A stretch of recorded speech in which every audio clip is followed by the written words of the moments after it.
تضمنت كانت تحضيرات لها منذ بداية الشهر، ومنذ 20 من أكتوبر، الشهر الوردي طبعا والمسمى العالمي له هو الشهر الوردي.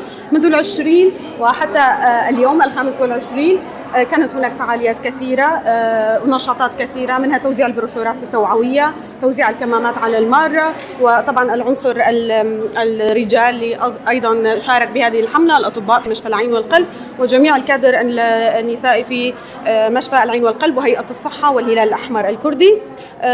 بالتأكيد تضمنت أيضا توزيع البروشورات كما ذكرت والكمامات، وأيضا تعليق الملصقات التوعوية في شوارع المدينة الرئيسية. ضمن الحملة أيضا ذهبنا في زيارة لجميع مؤسسات الإدارة الذاتية، دعينا عنصرين من العنصر النسائي في تلك المؤسسات وقمنا بدعوتهم، وأيضا وقمنا إحضار أو قمنا أيضا بتقديم الهدية الرمزية لهم بهذه المناسبة، وأيضا هي كل محتوياتها تشجع أو في سبيل التوعية لهذا المرض. قمنا بدعوة هؤلاء الأشخاص، بالتأكيد المدعون أيضا هم بشكل رئيسي مرضى سرطان الثدي، كما أسلفت من قام بالتنظيم هم هيئة الصحة والهلال الأحمر الكردي. بصراحة تم دعوة جميع النساء المسجلات في مركز الماموغراف، نتمنى حضورهم جميعا، يتجاوز العدد 20 امرأة، نتمنى أن يحضروا جميعا. وكما ذكرت أيضا هناك ممثلين عن مؤسسات الإدارة الذاتية من العنصر النسائي.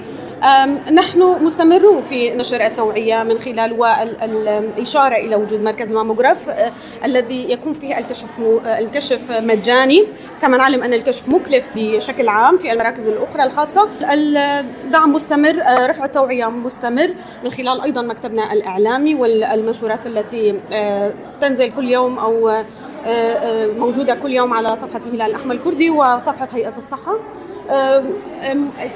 تستمر التوعية، ولكن اليوم هو اختتام لأيام البرنامج الذي وضعناه في هذا الصدد. فعالية ستتضمن كما نرى بدأ الضيوف بالتوافد، بعض المريضات أيضا صرنا بتوافدهن وبوجودهن.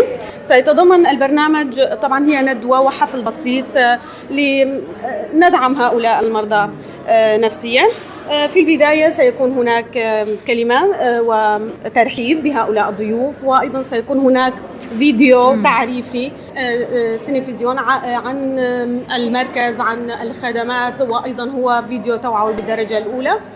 ثم من الممكن أن تشاركنا بعض النساء تجاربهن على المنصة في حال استجبنا للدعوة، والمجال مفتوح للجميع للتحدث ولإلقاء كلمة تدعم نفسيا هؤلاء المرضى وأيضا ترفع من نسبة أو مستوى الوعي لديهم. سنختتم الفعالية ببعض الموسيقى التي ممكن أن تكون مبهجة وأن أيضا تساعد في دعم هؤلاء النساء وجميع الحضور.